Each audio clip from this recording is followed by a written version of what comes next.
La consigliera regionale Baldin del Movimento 5 Stelle afferma che in Veneto la sanità non è più pubblica e lo fa in base ai dati forniti dalla USL Serenissima ed evidenziati da Funzione Pubblica della CGIL, facenti riferimento al territorio veneziano.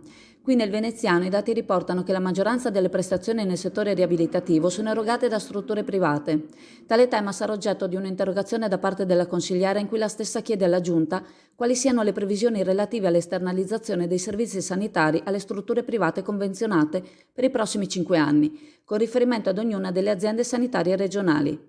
Il governatore Zaia ha affermato che alcune prestazioni non possono essere erogate per carenza di personale, ma ricorda alla Baldin che medici e infermieri stanno spostandosi nel settore privato, lasciando carenti le strutture pubbliche. Secondo la Baldin serve promuovere nuovi concorsi per assumere nuovo personale, ma anche dare gratifiche al personale già all'opera in modo da rendere il settore più appetibile.